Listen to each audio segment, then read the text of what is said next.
Hey everyone, I was feeling inspired to share a little technique regarding hands and how to use your forearms, your arms a little bit better in downward dog. I'm sharing this because, students often will, relate to me that they have wrist strains. Some people actually develop some serious wrist strains. I myself have had some serious wrist strain in the very beginning of my yoga practice from ineffective use, right? Incorrect technique.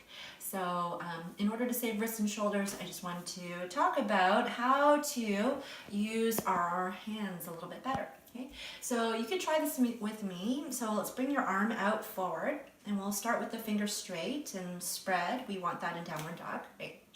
And then just take your other hand and just kind of feel out your forearm muscles, right? And it's not too much going on. And then I want you to see if you can now close your fist and use some energy, like you're really trying to squeeze like a stress ball, something like that.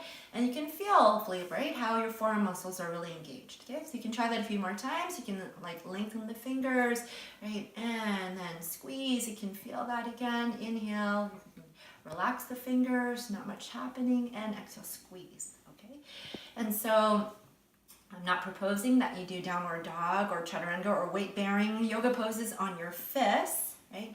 What I'm proposing is that it's the idea of, even though the hands are going to be, the fingers are spread and the hands are flat, it's this feeling of energetically trying to grab your mat, as if the mat is like a ball, either a stress ball, and then you want to squeeze with your fingertips a little bit, the finger pads. You want to really kind of grab with the knuckles, so where your fingers meet the hand, like you're holding like two little mini basketballs, okay?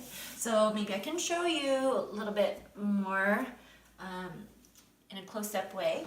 So let's just do like in one hand. So even in tabletop position, I'm already weight bearing. My whole body pretty much has to be kind of supported with my hand, right? And so you want to feel like there's, like I said, energy in all of the fingernails, right? And one thing I check for in students is to see if the fingernails are losing a little bit of color. That means you're engaging. And then also another thing I check for is to make sure there's no kind of lifting underneath the knuckles, so they're firmly rooted. Right? But what you want to feel is this feeling of trying to slide your thumb and baby fingers closer together. So again, it's that grasping feeling, right?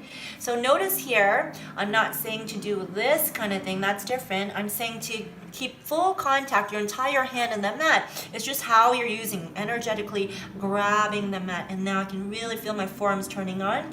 And now if I do that in the full pose, I'm going to start to engage my fingers, turn on the forearms, and I lift up into a downward dog. It's pretty good. I can hold downward dog for a pretty long time, I think, right?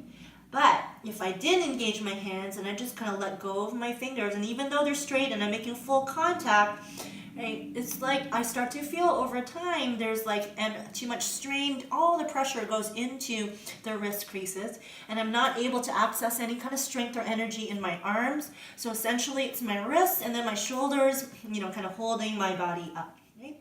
So I hope that makes sense and it's helpful for you. Let me know if you have any other little troubleshooting things that you want me to help you with. And speak up in the comments there. So, namaste.